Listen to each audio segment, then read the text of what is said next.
Halo sahabat dongeng Nusantara Batang Padi. Apa kabar kalian hari ini?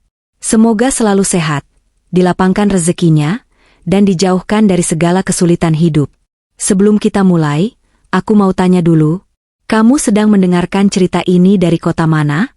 Tulis di kolom komentar ya, aku pengen tahu sejauh apa kisah ini sampai.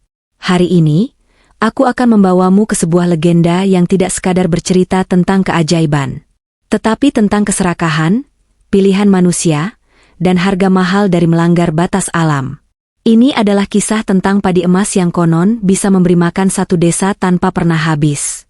Namun justru menjadi awal dari kehancuran yang tak bisa diperbaiki. Tentang seorang anak yatim yang dianggap aneh. Tentang tetua desa yang merasa paling benar.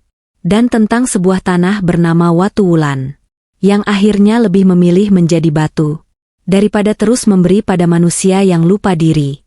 Kalau kamu suka cerita legenda Nusantara dengan nuansa misteri, emosi, dan pesan yang dalam, jangan lupa klik tombol like, subscribe channel ini, dan nyalakan lonceng notifikasinya, supaya kamu tidak ketinggalan kisah-kisah lain yang tak kalah mengguncang.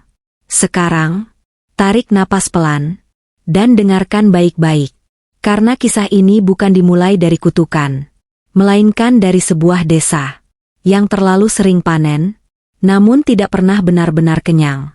Tanah Watu Wulan dikenal sebagai tanah yang diberkahi.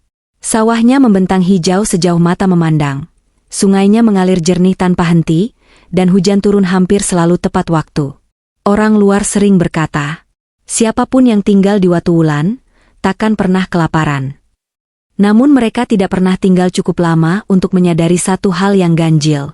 Di balik panen yang melimpah, desa ini selalu merasa kurang. Tanah Watu Wulan dikenal luas sebagai tanah yang diberkahi. Sawahnya membentang hijau sejauh mata memandang, sungainya mengalir jernih tanpa henti, dan hujan turun nyaris tepat waktu, seolah langit telah menandatangani perjanjian khusus dengan desa itu. Orang luar sering berkata, siapapun yang tinggal di Watu Wulan takkan pernah kelaparan. Namun kalimat itu hanya benar di permukaan. Di balik lumbung-lumbung padi yang tampak penuh, tersimpan kegelisahan yang tak pernah dibicarakan dengan suara keras. Setiap musim panen selalu melimpah, tetapi anehnya, cadangan beras desa selalu menipis jauh sebelum musim berikutnya tiba. Tidak ada wabah, tidak ada hama, tidak ada perang. Namun rasa cukup seolah tak pernah tinggal lama di hati penduduknya. Setiap tahun, cerita yang sama berulang. Saat panen datang, orang-orang tertawa, berpesta, dan mengambil sebanyak mungkin. Tapi ketika bulan berganti, suara sendok yang mengetuk dasar mangkuk mulai terdengar lebih sering. Anak-anak bertanya mengapa nasi semakin tipis, sementara orang dewasa saling menyalahkan, tanpa pernah berani bercermin. Para tetua desa kerap berkata, tanah ini memang murah hati, tapi entah kenapa selalu terasa kurang. Tak ada yang menyadari bahwa bukan tanahnya yang pelit, melainkan manusianya yang rakus tanpa sadar. Gunung Watu Wulan berdiri diam mengawasi semuanya. Batu-batunya kelabu, keras, dan sunyi. Penduduk percaya gunung itu hanya benda mati. Namun setiap kali angin berhembus dari arahnya, terdengar suara rendah seperti napas panjang, seakan gunung sedang menahan sesuatu yang tak ingin dilepaskan. Di desa itu, kata "cukup" jarang digunakan. Orang bekerja keras, tapi mengambil lebih keras lagi. Mereka menanam padi, namun menumbuhkan keserakahan. Dan di tanah yang katanya penuh berkah itu, lahirlah satu pertanyaan yang tak pernah terjawab. Mengapa desa yang selalu panen, justru tak pernah kenyang? Pertanyaan itulah yang kelak membuka pintu bagi sebuah keajaiban. Sekaligus kutukan yang akan mengubah tanah Watu Wulan untuk selamanya. Tak ada yang berani menyebutnya kutukan. Di tanah Watu Wulan, kata itu dianggap terlalu berlebihan, terlalu dramatis untuk desa yang katanya diberkahi. Namun setiap orang merasakannya, meski tak satu pun sanggup menjelaskannya dengan kata-kata. Ada sesuatu yang tidak beres, dan semua orang tahu itu. Setiap kali panen raya selesai, selalu ada perasaan aneh yang menggantung di udara. Bukan rasa syukur, melainkan kegelisahan samar, seperti bayangan yang lewat cepat di sudut mata. Orang-orang pulang membawa karung padi, tapi langkah mereka tak pernah benar-benar ringan. Pada malam tertentu, Para penjaga sawah bersumpah melihat kilau asing di antara rumpun padi. Bukan cahaya kunang-kunang, bukan pantulan bulan. Cahaya itu muncul sesaat lalu menghilang, seolah tanah sendiri sedang mengamati mereka. Anak-anak mulai bermimpi buruk.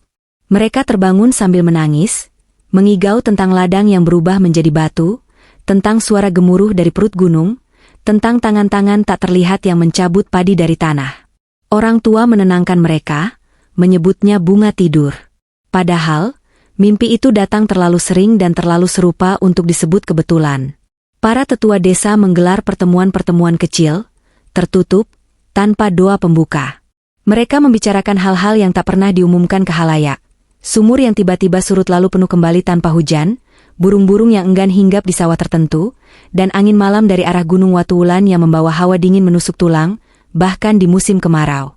Tanah ini seperti menunggu sesuatu, bisik salah satu tetua. Namun tak ada yang berani bertanya, menunggu apa, atau menunggu siapa? Gunung Watuwulan tetap diam, tapi diamnya terasa berat. Setiap kali guntur menggelegar di puncaknya, penduduk merasa itu bukan sekadar suara alam. Seolah ada peringatan yang disampaikan dengan bahasa yang belum mereka pahami. Ironisnya, semakin perasaan itu muncul, semakin keras pula orang-orang menutupinya. Mereka bekerja lebih giat, memanen lebih banyak, menyimpan lebih sedikit. Seakan dengan mengambil lebih banyak, rasa takut itu bisa dikalahkan. Tak seorang pun menyadari satu hal penting. Ketika manusia berhenti mendengarkan tanda-tanda, alam tak pernah berhenti mengirimkannya. Dan di tanah Watuwulan, bisikan itu semakin jelas. Menandai bahwa sesuatu yang besar, sesuatu yang tak bisa dibatalkan, sedang mendekat perlahan, tanpa suara. Di tanah Watuwulan, nama Saka nyaris tak pernah disebut dengan nada hormat. Ia bukan anak orang berada, bukan pula keturunan tetua desa. Ayah dan ibunya meninggal saat ia masih terlalu kecil untuk mengingat wajah mereka dengan jelas. Sejak itu, Saka hidup berpindah-pindah, tidur di sudut lumbung, di serambi rumah orang, atau di gubuk reot di pinggir sawah, tempat angin malam bebas masuk tanpa izin. Tubuhnya kurus, kulitnya legam terbakar matahari, namun matanya selalu tenang. Terlalu tenang untuk anak seusianya. Seolah ia sudah lebih dulu belajar menerima hal-hal yang belum sanggup dipahami orang dewasa.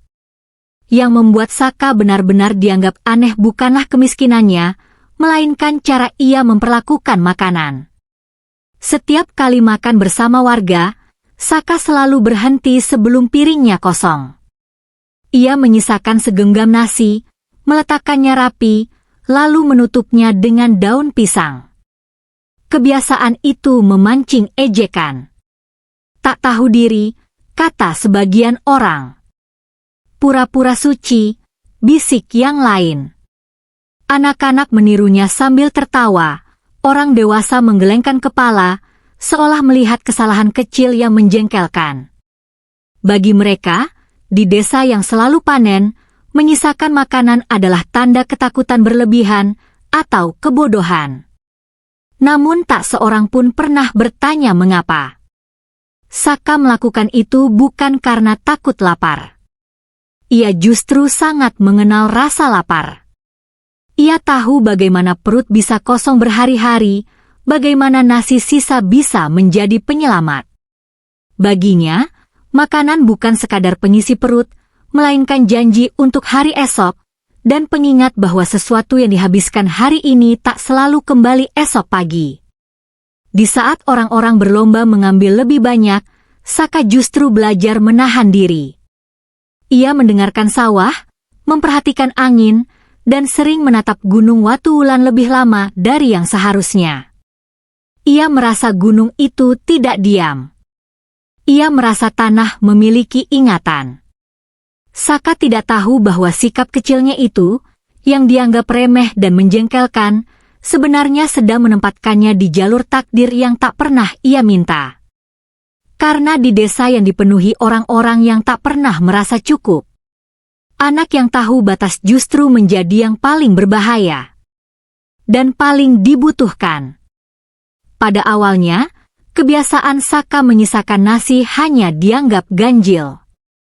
Namun di tanah Watu Wulan, sesuatu yang berbeda terlalu lama dibiarkan, dan perbedaan yang terus bertahan, lambat laun berubah menjadi ancaman.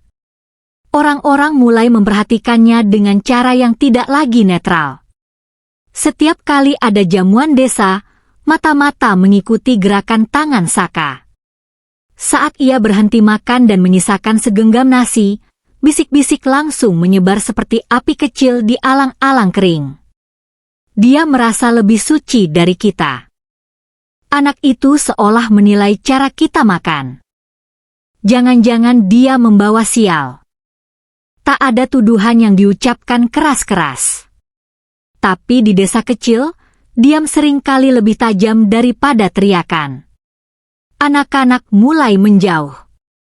Jika dulu mereka menertawakan Saka, kini mereka memandangnya dengan ragu, seolah takut tertular sesuatu yang tak terlihat. Para ibu enggan memberinya tambahan makanan. Para lelaki menganggapnya pembawa ketidakharmonisan, anak yang tak tahu tempat di antara orang-orang yang hidup dengan hukum mayoritas. Saka merasakan perubahan itu. Ia tidak bodoh. Ia hanya memilih diam. Setiap malam, ia makan sendirian di depan gubuknya. Ia tetap menyisakan nasi, meski tak ada lagi yang melihat. Bukan untuk pamer. Bukan untuk membuktikan apapun. Ia melakukannya karena hatinya tidak bisa menerima menghabiskan sesuatu tanpa menyisakan ruang bagi esok hari. Namun kesunyian memiliki harga. Suatu sore, seorang tetua desa berkata dingin di hadapan orang banyak. Kalau kau takut kehabisan, mungkin kau tak pantas tinggal di tanah yang berlimpah. Kata-kata itu disambut anggukan. Tidak ada yang membela. Saka menunduk. Dadanya terasa sesak, bukan karena lapar, melainkan karena kesadaran pahit. Di desa yang mengaku menjunjung kebersamaan, yang berbeda justru disingkirkan lebih dulu. Malam itu, angin dari Gunung Watu Wulan bertiup lebih keras dari biasanya. Saka duduk memeluk lututnya, menatap ke arah puncak yang gelap. Untuk pertama kalinya, ia bertanya dalam hati. Apakah mempertahankan keyakinan kecil ini sepadan dengan kehilangan tempat berpijak? Ia tidak tahu bahwa justru pada saat itulah, tanah mulai mengenalinya. Bukan sebagai anak yatim. Bukan sebagai orang aneh. Melainkan sebagai satu-satunya manusia yang masih ingat batas. Dan alam, selalu memperhatikan yang seperti itu. Musim berikutnya datang tanpa tanda-tanda yang biasa. Hujan terlambat turun. Langit menggantung kelabu lebih lama dari seharusnya, seolah awan sengaja menahan airnya. Sawah-sawah yang biasanya hijau mulai menguning sebelum waktunya, batang padi menunduk bukan karena berisi, melainkan karena kelelahan. Awalnya, penduduk masih bersikap santai. Ini hanya musim kering biasa, kata mereka. Tanah Watu Wulan tak pernah ingkar. Namun hari berganti minggu, dan minggu berganti bulan. Lumbung yang biasanya penuh kini mulai terbuka lebih sering. Karung-karung padi dikeluarkan satu persatu, ditimbang, dihitung, lalu disimpan kembali dengan wajah-wajah yang semakin tegang. Suara tawa menghilang dari sore hari. Anak-anak mulai bertanya mengapa nasi mereka berkurang. Para ibu mulai memasak dengan takaran lebih kecil, mengaduk panci dengan perasaan bersalah yang tak pernah mereka ucapkan. Kepanikan tidak datang sekaligus. Ia merayap pelan, menyelinap lewat percakapan pelan di sudut rumah, lewat tatapan mata yang terlalu lama pada makanan orang lain. Siapa yang mengambil lebih banyak? Lumbung desa terlalu cepat kosong. Pasti ada yang menyimpan diam-diam. Tuduhan mulai berterbangan tanpa arah. Tidak ada bukti, tapi rasa takut tidak butuh bukti untuk tumbuh. Setiap orang mulai menjaga miliknya sendiri. Pintu-pintu ditutup lebih awal. Wajah-wajah ramah berubah curiga. Di tengah kekacauan itu, satu hal terasa ganjil. Saka tidak ikut panik. Ia tetap makan seperti biasa. Sedikit. Tenang. Menyisakan segenggam nasi seperti yang selalu ia lakukan. Pemandangan itu, yang dulu hanya memancing ejekan, kini memicu kemarahan. Lihat dia, bisik seseorang. Seolah dia tahu sesuatu yang tidak kita tahu. Tatapan-tatapan tajam mulai mengarah padanya. Dalam situasi genting, manusia selalu mencari kambing hitam, dan Saka, dengan ketenangannya yang tidak wajar, terasa terlalu mencolok. Sementara itu, Gunung Watu Wulan berdiri bisu. Namun pada malam-malam tertentu, tanah di sekitar desa terasa bergetar halus, seperti detak jantung yang tak sinkron. Angin membawa aroma tanah basah yang tak pernah disusul hujan. Seolah alam sedang menahan napas. Dan di tanah Watu Wulan, di tengah paceklik yang memecah persatuan, tak seorang pun menyadari bahwa ini baru permulaan. Sebuah ujian sebelum sesuatu yang jauh lebih besar. Dan jauh lebih kejam. Mengetuk pintu desa mereka. Malam itu, tanah Watu Wulan terasa berbeda. Langit tidak benar-benar hitam, namun bintang-bintang enggan menampakkan diri. Angin berhenti berembus, seolah alam menahan napasnya sendiri. Kesunyian menggantung terlalu tebal, membuat setiap suara kecil terdengar berlebihan. Saka tertidur di dalam gubuknya dengan perut setengah kosong. Namun justru di saat tubuhnya lemah, mimpinya menjadi sangat hidup. Ia mendapati dirinya berdiri di tengah sawah yang luas, namun bukan sawah seperti yang ia kenal. Tanahnya retak-retak, kering, dan berwarna kelabu. Di kejauhan, Gunung Watu Wulan menjulang, jauh lebih besar dari aslinya, seperti makhluk raksasa yang sedang mengawasi. Dari balik kabut tipis, muncullah seorang perempuan tua. Rambutnya putih kusam seperti abu letusan gunung, kulitnya berkerut seperti tanah yang lama tak tersentuh hujan. Jubahnya berwarna coklat tanah, dan setiap langkahnya meninggalkan jejak bercahaya redup. Di tangannya, ia membawa sebatang padi berkilau emas. Cahayanya bukan menyilaukan, melainkan hangat, menenangkan, sekaligus menakutkan. Tanah ini sedang lapar, kata perempuan itu dengan suara berat, seperti datang dari dalam bumi. Bukan lapar karena kekurangan, tapi karena dilupakan. Saka ingin bertanya, namun suaranya tertahan di tenggorokan. Perempuan itu menatapnya tajam, seolah menembus dada dan pikirannya. Jika kau diberi padi yang tak pernah habis, lanjutnya pelan. Apa yang akan kau lakukan?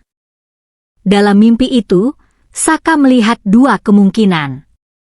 Di satu sisi, orang-orang berebut, tangan-tangan rakus mencabut padi hingga tanah mengering dan berubah menjadi batu. Di sisi lain, padi dibagi, ditanam kembali dengan sabar, dan hujan turun perlahan. Dadanya terasa sesak. Ia tahu jawabannya, tapi juga tahu konsekuensinya. Aku akan membaginya, jawab Saka akhirnya, suaranya gemetar namun jujur. Karena rezeki yang disimpan sendiri akan membusuk. Perempuan tua itu tersenyum tipis. Namun senyuman itu bukan tanda kebahagiaan, melainkan peringatan. Ingat baik-baik, katanya sebelum menghilang. Bukan keajaiban yang menghancurkan manusia, melainkan apa yang mereka lakukan setelah keajaiban itu datang.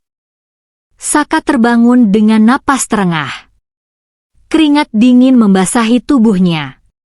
Di luar gubuk, tanah terasa lebih hangat dari biasanya. Dan jauh di dalam perut bumi, Gunung Watu Wulan bergetar pelan. Seolah sesuatu telah diputuskan. Saka belum tahu apa yang akan terjadi. Namun satu hal pasti. Malam itu bukan sekadar mimpi, melainkan janji yang akan ditagih. Malam itu bukan malam biasa. Tidak ada jangkrik. Tidak ada desir angin. Tanah Watuwulan seperti berhenti bernapas. Kesunyian menekan dada, membuat Saka terbangun beberapa kali sebelum akhirnya tertidur dengan mata setengah terpejam. Saat itulah mimpi itu datang. Saka berdiri di tengah sawah, namun sawah itu asing. Padi tumbuh tinggi tapi berwarna kelabu, seperti abu.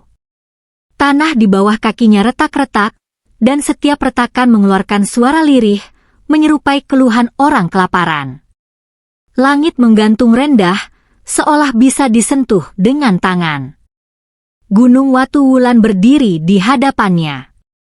Bukan seperti gunung, melainkan seperti makhluk hidup yang sedang mengawasi. Dari balik kabut tanah, muncul seorang perempuan tua. Tubuhnya kurus, punggungnya membungkuk, namun langkahnya mantap. Rambutnya putih seperti serbuk batu, dan matanya menyimpan kedalamannya membuat Saka ingin menunduk. Di tangannya, ia membawa seikat padi. Berwarna emas. Bercahaya lembut, seperti matahari yang disaring doa. Manusia sering salah mengira lapar, ucap perempuan itu. Perut mereka kenyang, tapi hatinya kosong. Saka ingin bertanya siapa dia, tapi suaranya terkunci. Seakan mimpi ini tidak memberi ruang untuk basa-basi. Hanya kebenaran. Perempuan itu mengangkat padi emas. Seketika, sawah di sekeliling mereka berubah. Saka melihat orang-orang desa berlari, berebut, mencabut padi tanpa sisa. Tanah menghitam. Air mengering. Batu tumbuh dari bekas ladang. Lalu gambaran itu berubah. Orang-orang duduk melingkar. Padi dibagi. Ditanam kembali. Hujan turun perlahan, tidak deras, tidak berlebihan, cukup. Jika padi ini kau miliki, tanya perempuan itu pelan. Apakah kau sanggup menahan manusia dari dirinya sendiri? Pertanyaan itu menghantam lebih keras daripada ancaman. Saka menelan ludah. Ia tahu, berbagi bukan perkara memberi, tetapi berani menanggung akibat dari memberi. Namun ia juga tahu, menolak bukan pilihan. Aku akan membaginya, katanya akhirnya. Meski aku tahu, aku akan disalahkan. Perempuan itu tersenyum samar. Senyum yang tidak menjanjikan keselamatan. Kalau begitu, dengarkan, bisiknya. Keajaiban adalah ujian terakhir. Setelah itu, manusia sendirilah yang memilih kehancurannya. Kabut menutup segalanya. Saka terbangun dengan napas terengah. Jantungnya berdegup keras. Tangannya gemetar. Di luar, tanah terasa hangat, terlalu hangat untuk malam biasa. Dan di kejauhan, Gunung Watuwulan mengeluarkan suara rendah. Seperti janji yang tak bisa dibatalkan. Mimpi itu tidak pergi. Ia tinggal. Menunggu pagi. Pagi itu datang terlalu sunyi untuk disebut biasa. Tidak ada ayam berkokok lebih awal. Tidak ada suara orang ke sawah. Seolah seluruh tanah Watuwulan menunggu sesuatu, tanpa tahu apa. Saka terbangun dengan kepala berat. Mimpi semalam masih melekat, seperti bayangan yang menempel di belakang mata. Ia melangkah keluar dari gubuknya dengan perasaan was-was yang tak bisa dijelaskan. Udara pagi terasa hangat, tidak segar seperti biasanya, melainkan padat, seakan mengandung rahasia. Dan di sanalah ia melihatnya. Di tanah kering di depan gubuknya, tumbuh sebatang padi yang tidak seharusnya ada. Batangnya tegak, daunnya berkilau lembut, dan bulirnya emas.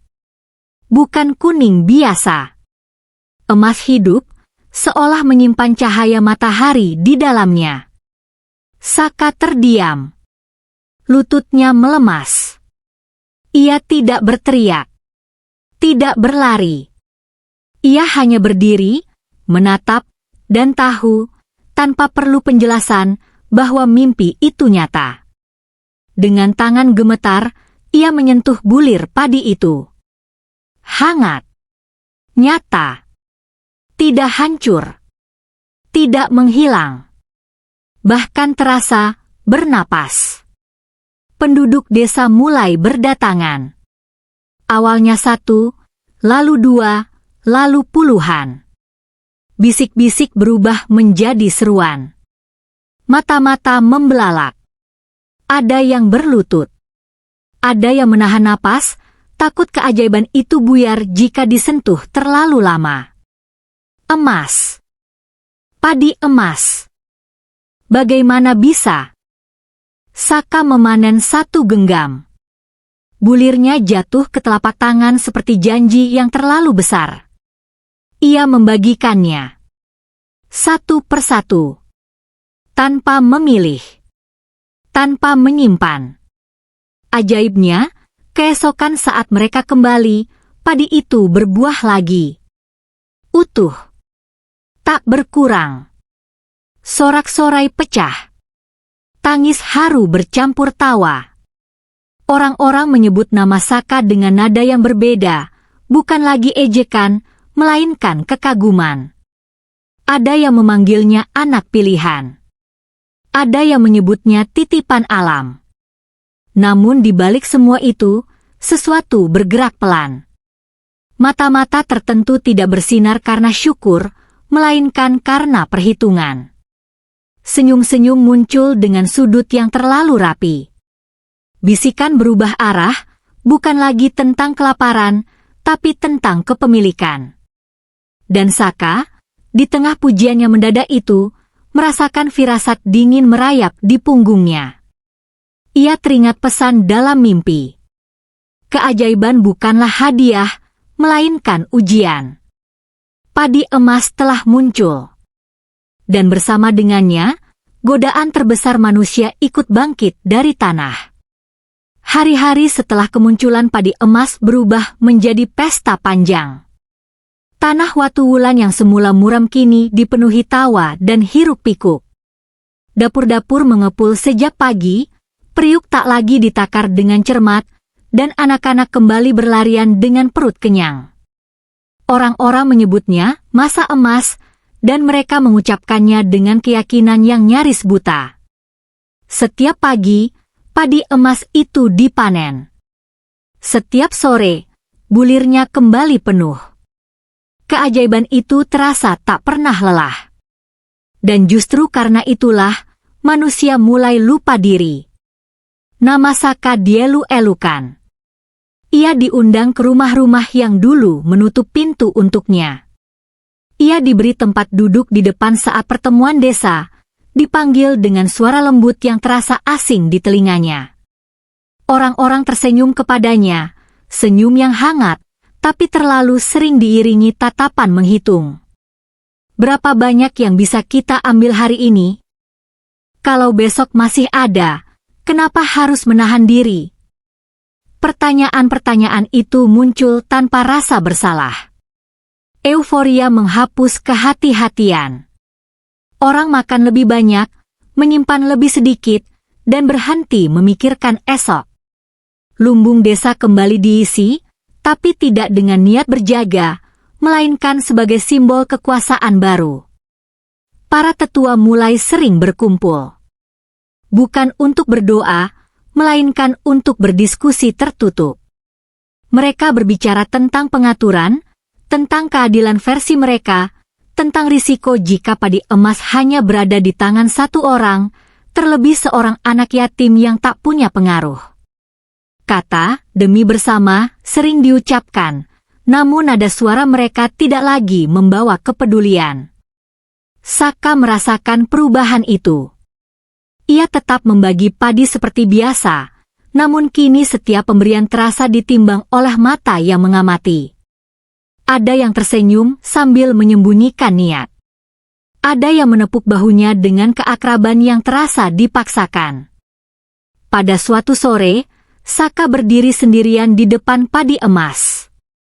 Angin berhembus pelan dari arah Gunung Watuwulan, membawa hawa dingin yang menyusup di tengah hangatnya senja. Untuk sesaat, ia merasa padi itu tidak lagi sekadar tanaman, melainkan beban. Ia teringat mimpinya. Tentang dua jalan. Tentang pilihan manusia setelah keajaiban datang. Dan di tengah pesta yang tak kunjung usai itu, Saka menyadari sesuatu yang menyesakan. Masa keemasan ini terlalu cepat, terlalu mudah, dan terlalu memabukkan untuk berakhir baik.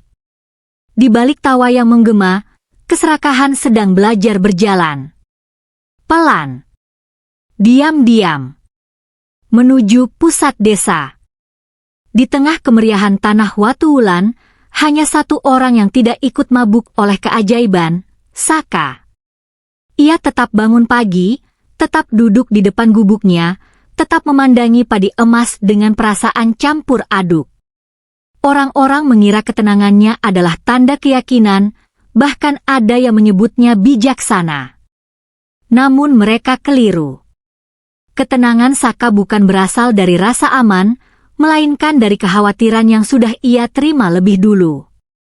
Setiap hari, ia membagi padi dengan cara yang sama. Tidak lebih. Tidak kurang. Ia menolak mengambil jatah berlebih meski ditawari berkali-kali.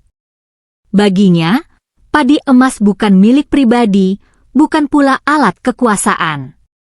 Ia hanya penjaga sementara, begitulah ia memaknainya. Namun justru sikap itulah yang mulai mengusik. Kenapa dia tidak menyimpan? Kenapa dia tidak mengatur? Kenapa dia bersikap seolah paling benar? Pertanyaan-pertanyaan itu tidak diucapkan di hadapannya, tetapi Saka bisa merasakannya di udara. Tatapan orang-orang berubah. Pujian yang dulu tulus kini bercampur curiga. Senyum terasa terlalu lama, terlalu dipelajari. Para tetua desa semakin sering memanggilnya. Mereka bertanya dengan nada halus, seolah memberi nasihat. Tentang tanggung jawab. Tentang stabilitas desa. Tentang kemungkinan buruk jika keajaiban itu tidak dikelola dengan lebih tegas. Saka mendengarkan, namun hatinya menolak. Ia teringat mimpi itu. Tentang dua jalan. Tentang bagaimana keajaiban bisa berubah menjadi kehancuran jika manusia lupa batas. Padi ini tidak boleh diperlakukan seperti milik, kata Saka suatu kali. Jika kita mulai menguasainya, kita akan lupa mengapa ia diberikan. Kalimat itu jatuh seperti batu ke air tenang. Tidak ada yang membantah secara langsung. Namun sejak hari itu, jarak mulai tercipta. Malam-malam menjadi lebih sunyi bagi Saka.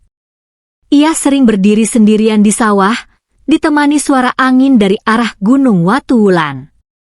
Angin itu kini terasa berbeda, lebih berat, lebih dingin, seolah membawa peringatan yang semakin mendesak. Saka mulai memahami satu hal pahit. Di mata sebagian orang, ketenangan bukan tanda kebijaksanaan, melainkan ancaman bagi ambisi. Dan ketika keajaiban tidak bisa dikendalikan, manusia akan mencari cara lain. Cara yang lebih gelap. Cara yang tidak meminta izin. Di tanah Watuwulan, malam itu, sebuah keputusan mulai dirajut. Tanpa doa. Tanpa suara. Tanpa Saka mengetahuinya. Malam itu, balai desa tidak diterangi lampu seperti biasanya. Hanya obor kecil di sudut ruangan, cahayanya goyah, memantulkan bayangan yang memanjang di dinding, seolah setiap orang membawa wajah lain yang tak ingin terlihat jelas. Para tetua berkumpul tanpa undangan terbuka. Tidak ada anak muda.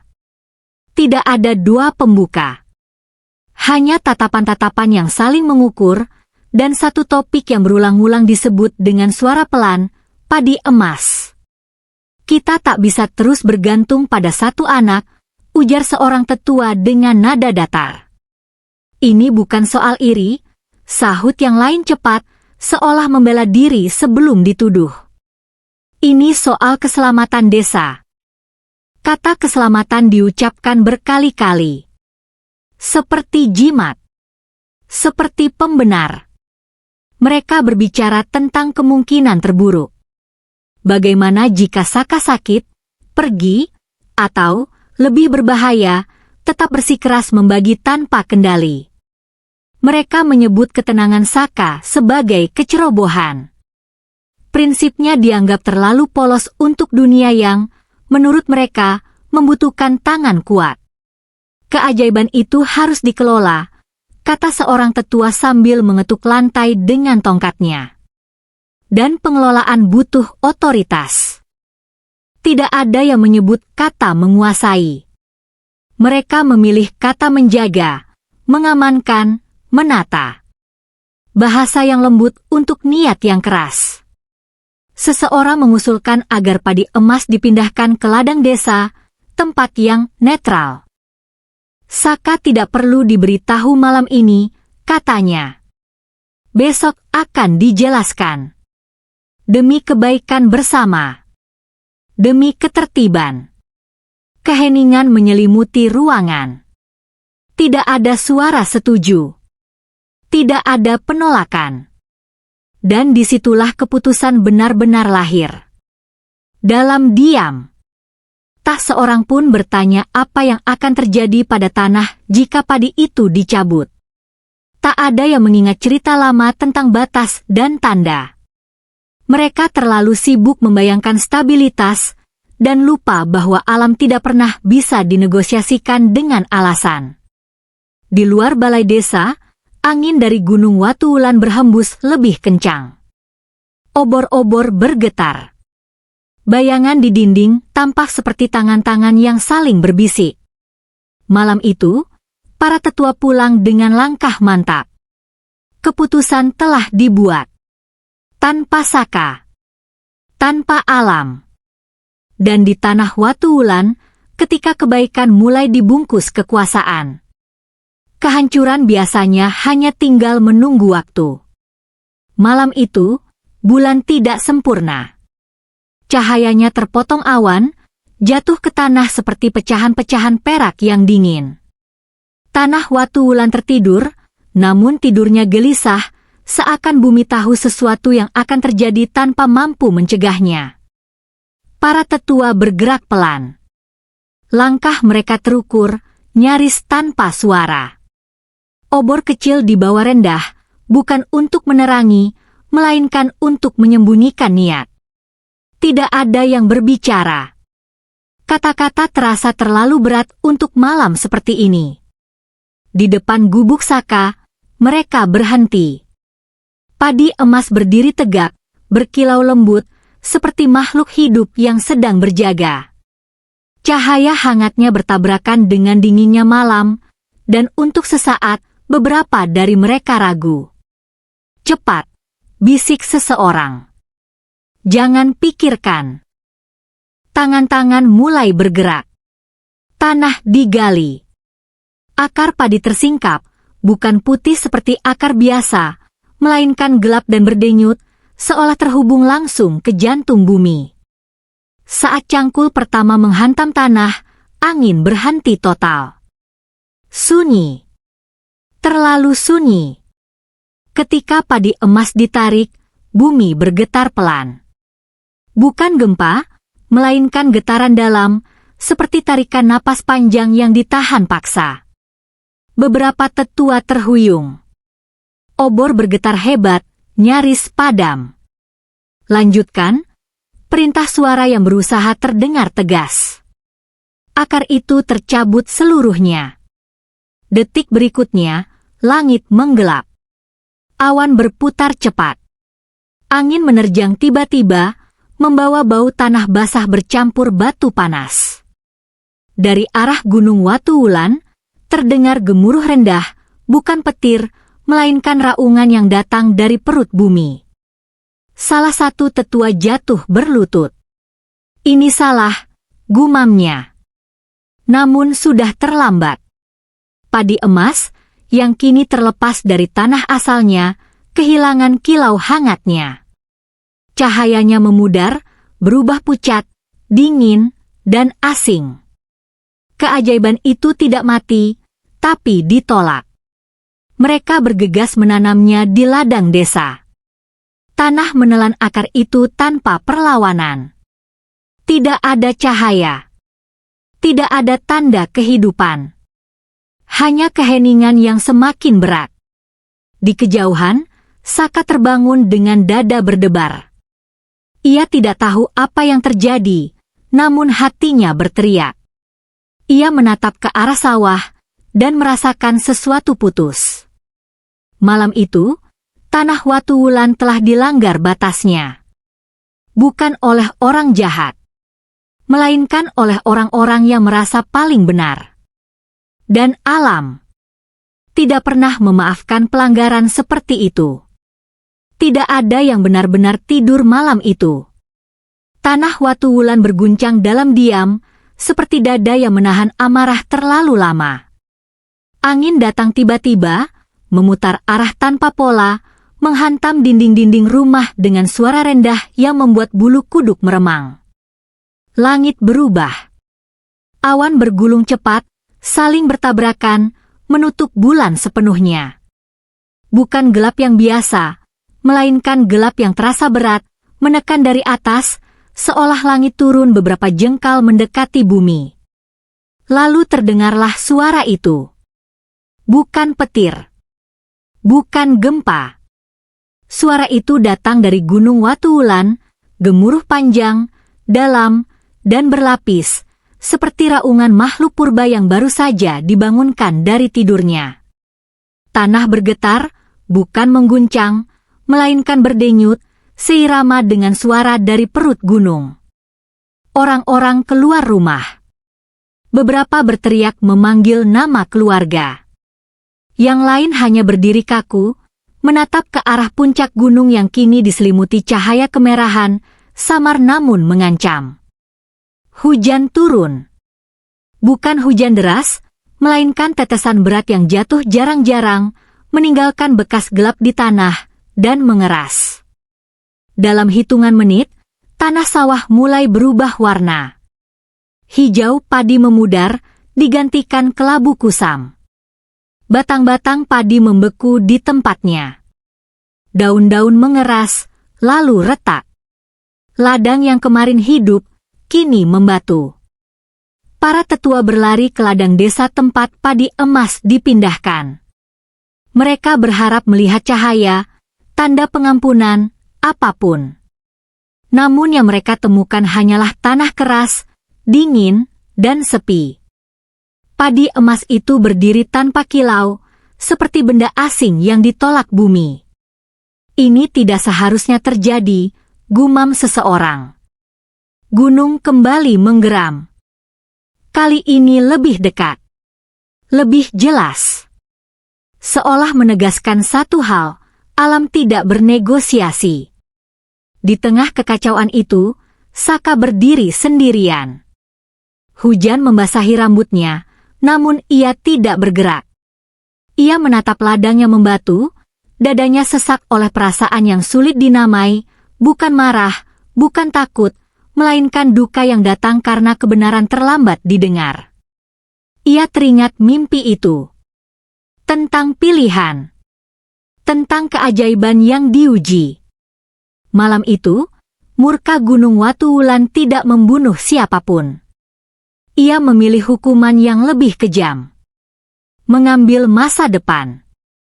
Dan ketika fajar akhirnya menyingsing, tanah Watu Wulan tak lagi sama. Keajaiban telah dicabut. Keserakahan telah dijawab. Yang tersisa hanyalah batu. Dan penyesalan yang tidak bisa ditanam kembali. Pagi datang tanpa sambutan. Tidak ada kokok ayam. Tidak ada suara lesung. Tanah Watu Wulan terbangun dalam keheningan yang asing, sunyi yang bukan menenangkan, melainkan menekan dada. Cahaya matahari menyentuh ladang, dan kebenaran pun terbuka tanpa ampun. Sawah-sawah yang kemarin hijau kini membentang kelabu dan keras. Batang padi berdiri kaku, membatu di posisi terakhirnya, seperti orang-orang yang tertangkap basah saat melakukan kesalahan. Tanah retak membentuk pola-pola acak, dingin saat disentuh, tak lagi bernapas. Orang-orang keluar rumah satu persatu. Langkah mereka pelan. Wajah mereka pucat. Beberapa jatuh berlutut. Yang lain memukul tanah dengan putus asa, seolah berharap kerasnya batu bisa runtuh oleh tangis. Tidak ada yang berteriak. Tidak ada yang menyalahkan. Penyesalan telah menghabiskan kata-kata. Para tetua berdiri terpisah. Tongkat-tongkat mereka kini terasa berat, bukan sebagai simbol kebijaksanaan, melainkan beban. Tatapan warga tidak lagi mencari arahan, hanya mempertanyakan. Bagaimana ini bisa terjadi? Pertanyaan itu menggantung tanpa jawaban. Lumbung desa dibuka. Isinya sedikit. Terlalu sedikit untuk bertahan lama. Orang-orang baru menyadari betapa cepat mereka menghabiskan hari kemarin, betapa ringan mereka menyebut masa emas, betapa mudah mereka lupa bahwa keajaiban bukan jaminan. Saka berjalan di antara mereka tanpa suara. Ia tidak menatap dengan amarah. Tidak pula dengan rasa menang. Ia berhenti di tepi ladang yang membatu, menyentuh permukaannya, dan merasakan dinginnya menjalar hingga ke tulang. Inilah akibatnya, pikirnya lirih. Bukan akibat mencabut padi emas, melainkan akibat melanggar batas. Seseorang ingin meminta maaf. Seseorang ingin menyalahkan malam. Namun Saka tahu, penyesalan tidak bisa menghidupkan kembali tanah yang telah ditolak bumi. Gunung Watuwulan berdiri diam di kejauhan. Tidak menggeram. Tidak memperingatkan. Diamnya kini jauh lebih menakutkan. Di pagi itu, tanah Watuwulan kehilangan lebih dari sekadar padi. Ia kehilangan kepercayaan pada manusia. Dan di tengah puing harapannya membatu, satu pertanyaan akhirnya berani muncul, terlambat, tapi jujur. Bagaimana caranya hidup kembali, tanpa keajaiban? Hari-hari setelah kutukan berjalan lambat, seolah waktu ikut menyesuaikan diri dengan kesedihan tanah Watuwulan. Tidak ada lagi pertemuan desa. Tidak ada perintah. Orang-orang bergerak sekadar untuk bertahan, menghitung sisa beras, menakar air, dan belajar kembali hidup tanpa janji ajaib. Di tengah keputusasaan itu, Saka melakukan sesuatu yang hampir tak diperhatikan siapapun. Pagi-pagi sekali, sebelum matahari tinggi, ia berjalan ke pinggir ladang yang membatu. Di tangannya, ia membawa segenggam benih padi biasa, bukan emas, bukan bercahaya, bahkan tidak istimewa. Benih yang sama seperti yang dulu sering diremehkan saat padi emas hadir. Tanah itu keras. Retakannya tajam. Tidak ramah pada harapan. Saka berlutut dan mulai menggali dengan tangan kosong. Kukunya pecah, telapak tangannya terluka, namun ia tidak berhenti. Setiap lubang kecil dibuat dengan kesabaran yang nyaris menyakitkan. Ia menanam satu benih, menutupnya perlahan, lalu berdoa tanpa suara. Tidak ada yang menyemangati. Tidak ada yang menertawakan. Orang-orang hanya menonton dari kejauhan, dengan mata kosong, terlalu lelah untuk berharap, terlalu takut untuk kecewa lagi. Tanah ini sudah mati, bisik seseorang. Namun Saka tetap menanam. Ia tahu, penebusan tidak pernah datang dalam bentuk gemerlap. Ia datang dalam kerja yang tidak disaksikan, dalam kesabaran yang tidak dipuji. Ia datang ketika manusia berhenti menuntut dan mulai menerima batas. Hari pertama, tidak terjadi apa-apa. Hari kedua, tetap sunyi. Namun pada hari ketiga, awan tipis mulai berkumpul. Tidak gelap. Tidak mengancam. Hanya awan kecil, cukup untuk memberi naungan. Gerimis turun pelan. Tanpa petir. Tanpa gemuruh gunung.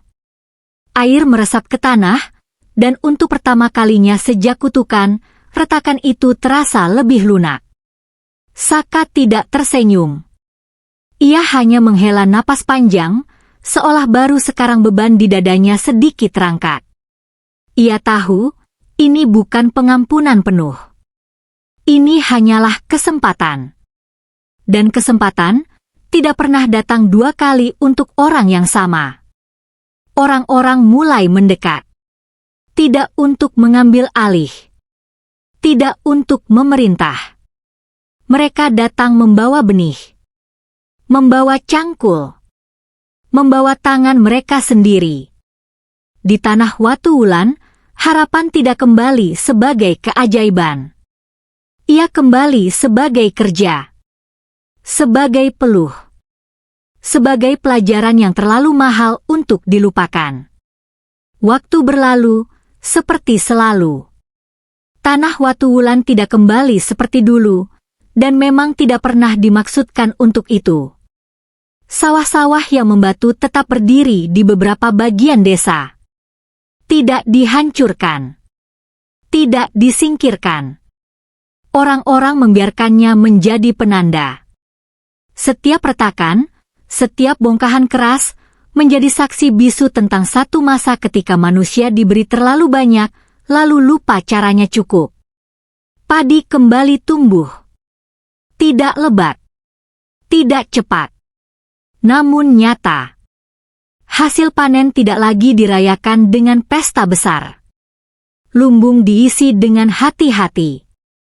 Orang-orang belajar menyimpan, bukan untuk menguasai, melainkan untuk berjaga. Kata cukup, yang dulu asing, perlahan menemukan tempatnya dalam percakapan sehari-hari. Tentang Saka, tidak banyak yang tahu pasti. Ada yang bilang ia tetap tinggal, bekerja seperti orang lain, tanpa pernah menonjolkan diri. Ada pula yang percaya ia pergi suatu pagi, menyusuri kaki gunung, meninggalkan desa yang akhirnya belajar tanpa dirinya. Namun satu hal disepakati semua orang. Tanah Watuwulan berubah karena satu anak yang tahu batas. Gunung Watuwulan berdiri seperti sedia kala. Tidak lagi menggeram. Tidak pula memberi tanda. Diamnya kini berbeda, bukan menahan amarah, melainkan mengawasi. Seperti orang tua yang telah berkata cukup, dan membiarkan anak-anaknya hidup dengan konsekuensi. Legenda padi emas tidak lagi diceritakan sebagai kisah keajaiban. Ia diceritakan sebagai peringatan. Para orang tua akan berkata kepada anak-anak mereka, "Jika suatu hari kamu diberi lebih dari yang kamu butuhkan, ingatlah Watuwulan. Bukan karena emasnya, tapi karena batunya." Dan setiap kali angin malam bertiup dari arah gunung, membawa hawa dingin yang pelan, orang-orang akan terdiam sejenak.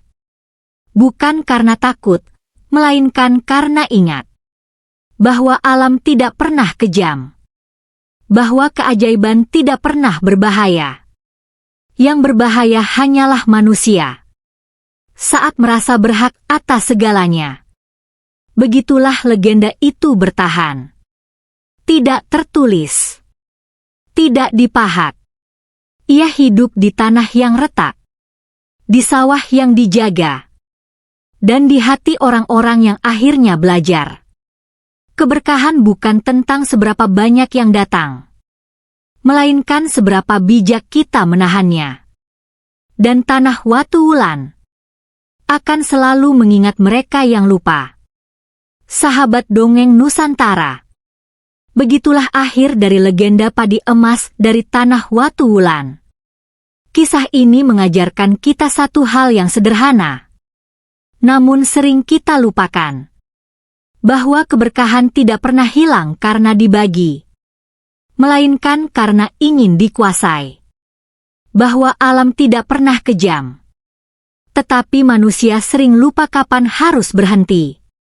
Padi emas tidak menghancurkan tanah watu wulan. Yang menghancurkannya adalah keserakahan yang dibungkus niat baik dan keyakinan bahwa demi bersama boleh melanggar batas yang seharusnya dijaga. Dari Saka, kita belajar bahwa menahan diri jauh lebih sulit daripada mengambil, dan menjaga lebih berat daripada memiliki. Semoga kisah ini menjadi pengingat bagi kita semua. Di tengah rezeki, kekuasaan, dan kesempatan yang kita miliki hari ini, agar tidak lupa satu kata kecil. Cukup. Terima kasih sudah mendengarkan cerita ini sampai akhir. Terima kasih sudah meluangkan waktu, pikiran, dan perasaanmu untuk sebuah legenda Nusantara yang sederhana, namun penuh makna. Jika cerita ini berkesan di hatimu, jangan lupa like, subscribe, dan bagikan, agar kisah-kisah Nusantara terus hidup dan tidak hilang di telan zaman. Aku pamit undur diri. Sampai jumpa di legenda berikutnya. Karena masih banyak kisah yang menunggu untuk diceritakan. Dan tidak semuanya berakhir dengan bahagia. Salam hangat dari tanah watu wulan.